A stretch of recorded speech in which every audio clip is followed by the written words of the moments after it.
All right, so welcome now. We get it. Tori and the Turtle. It's going to be the 9th of, excuse me, of October.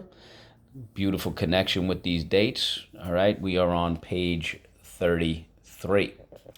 Okay, so the first word, we're going to skip down to number 3. It's the word response. What's the word?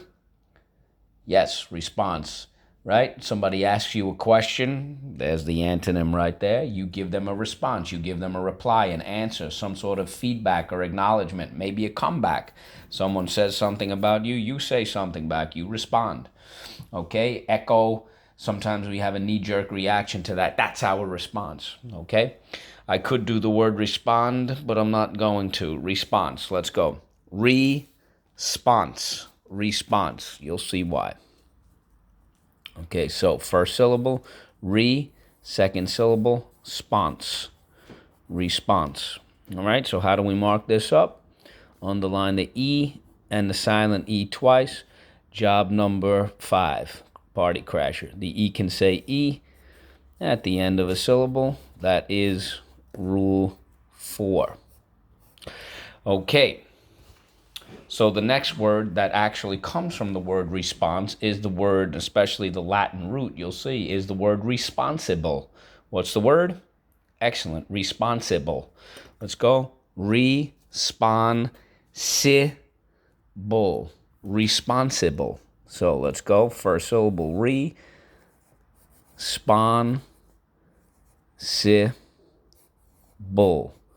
responsible.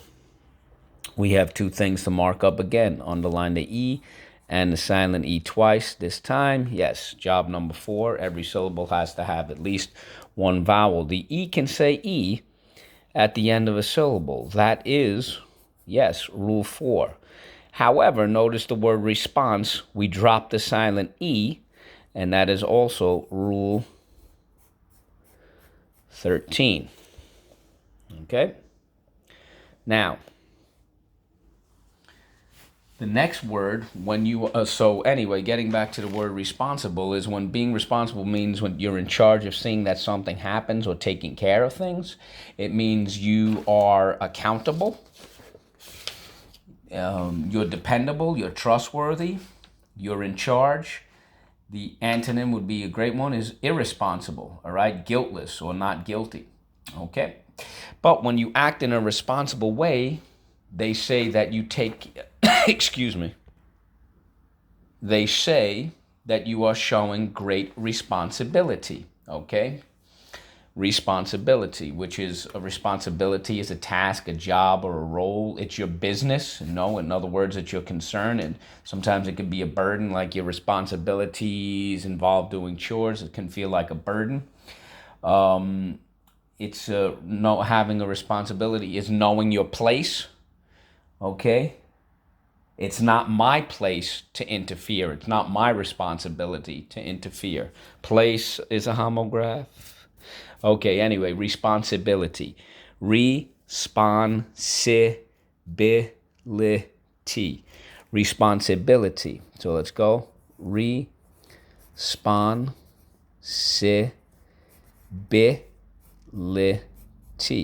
Responsibility. We have one thing to mark up. How do we mark this up? Excellent. Underline the E. The E can say E at the end of a syllable. That is rule 4. But notice the word responsible ends with a silent E, and we drop that silent E.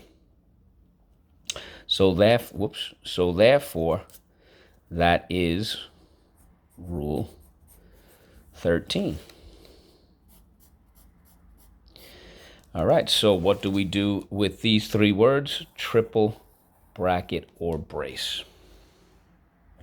The next word is the word complain. All right, so complain means to show feelings about not being happy or not being satisfied, right? You might complain that you're too hot. You might complain that you have too much homework. It's okay. It shows that you're unhappy or you're dissatisfied. All right, so to complain, great synonyms might be something like to grumble, to gripe, to contest, to protest, to whine, to moan, to oppose, to bellyache. Okay, However, an antonym would be maybe to concede, which is something, a hot topic, a hot word, I'm sorry, in the news right now with the election. They're going to contest the election, so they're complaining about that. They're showing their dissatisfaction. So the antonym would be to accept or to concede or to approve. Okay, so those are great antonyms right over there. And it's not a boast or a brag, but I teach you the words we use the most in English. And as we get up, as we grow up in our grades, we get more and more sophisticated. So there you go. Complain, antonym, concede. This is like the hot topic right now in the election. Okay, so let's go back to complain. Let's go complain. Complain. Complain. The A that cannot be used at the end of a word. So let's go. Complain. Complain. All right, so how do we mark this up? Underline the A. And again, don't limit yourself to that. So the next word is the word filthy. And filthy means very dirty. Dirty, grimy, unclean, soiled, tainted, stained, grimy. Again, like I said, unclean, polluted, unsterile, sullied, corrupt. All right? However, an antonym is very simple. Clean, pure, decent, sterile, spotless, pristine, squeaky clean. Okay? Spick and span. Filthy. Let's go. So the base word is filth. I could make you do that, but I won't do that. So let's go.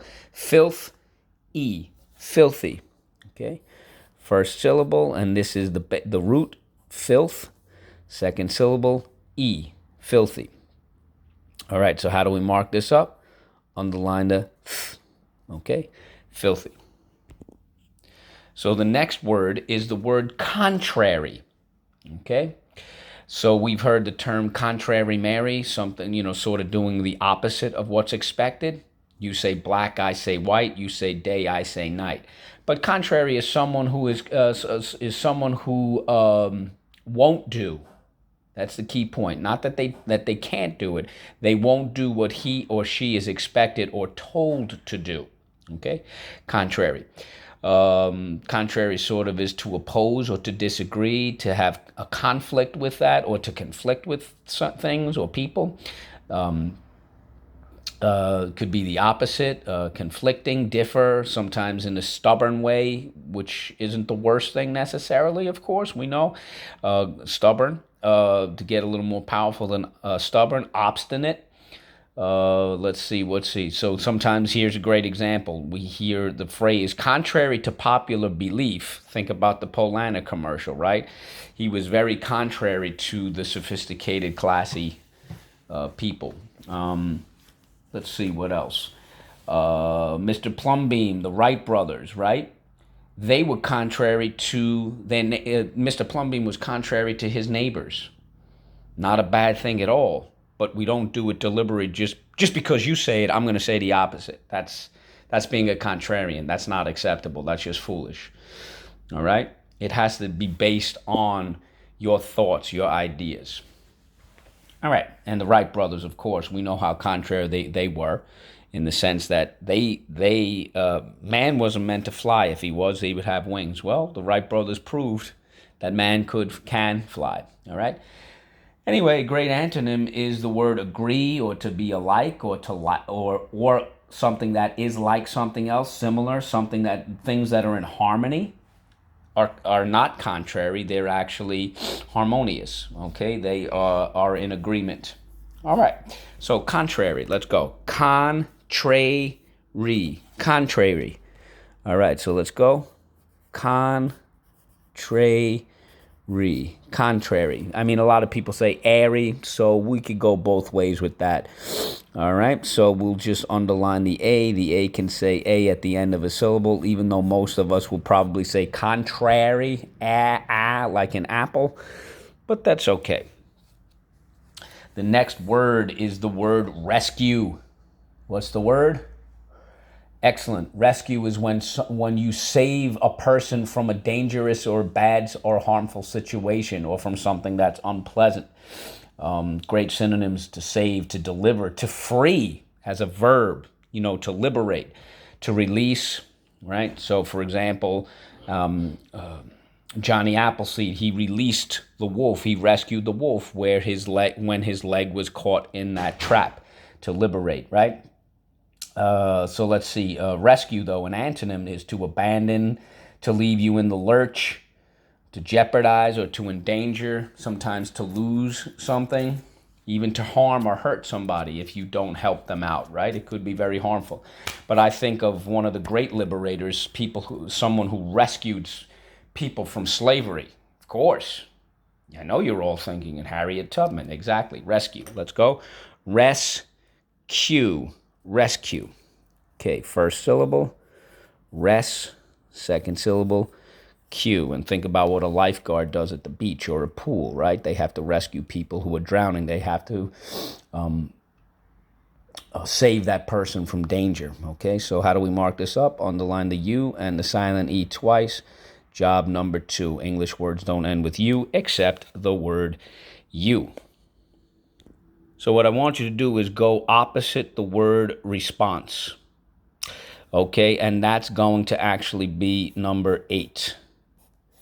Then number 9, number 10, yes, and number 11, and you will deal with it. Okay, skip down to number 9, something that a lot of you love to make. Skip down to number 9. It's the word slime. What's the word? Excellent. Slime. So let's go. S-L-I-M, silent E, slime. S-L-I-M, silent E, slime. How do we mark this up? Excellent. Underline the I and the silent E twice. Draw an arrow back. Why?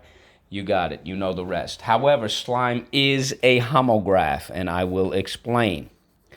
Slime, we know the object that we make, right?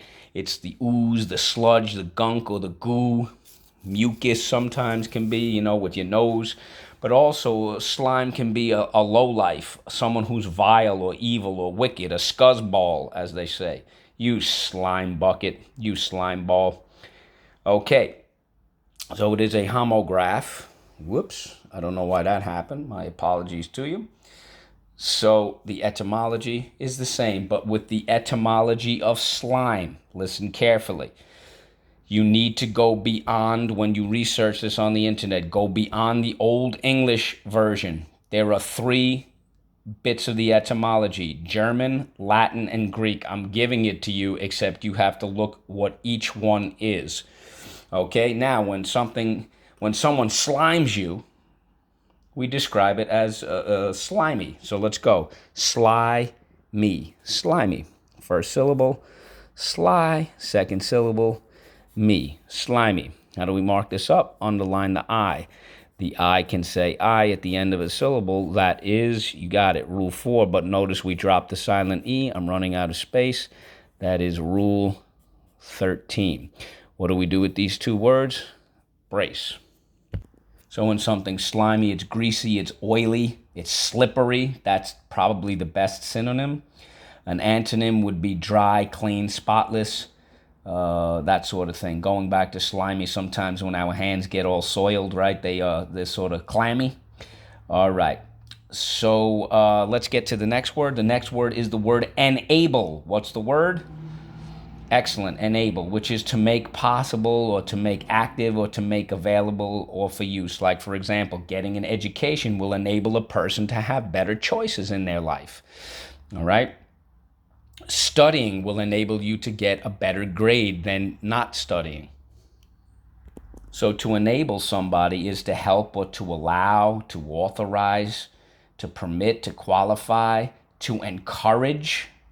That's for sure. I'm going to enable my child to succeed by doing everything I possibly can for them. All right, and enable really is sort of like a cause and effect. If you do this, this will happen.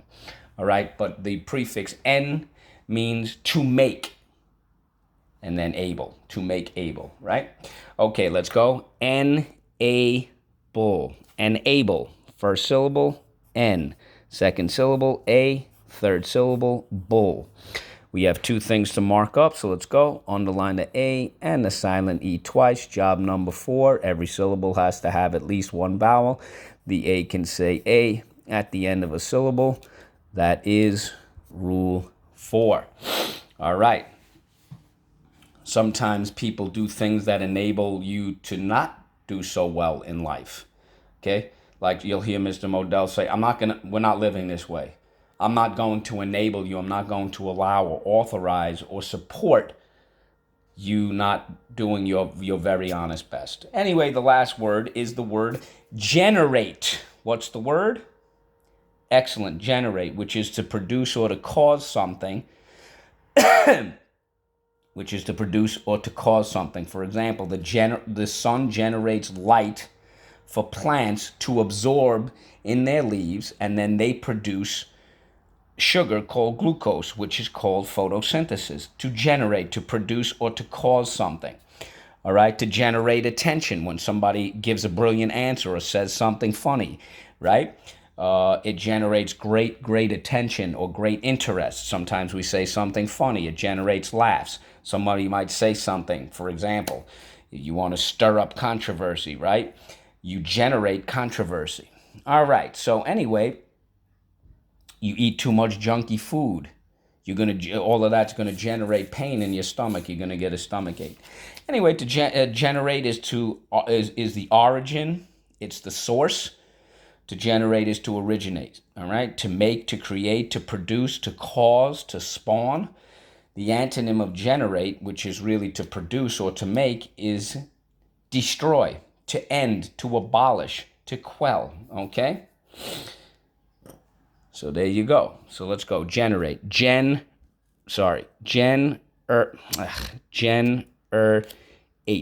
Generate. So let's go. Generate. And of course, we did generation, which is where things originate. Okay?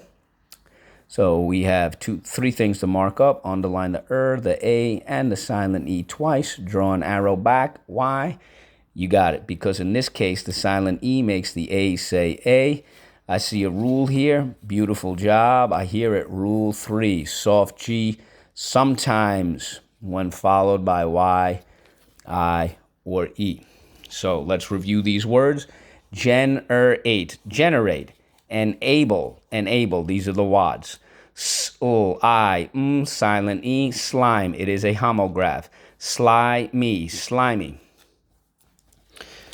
All right, let's go. Rescue. Contrary. Filthy. Complain. Response. Responsible. And responsibility.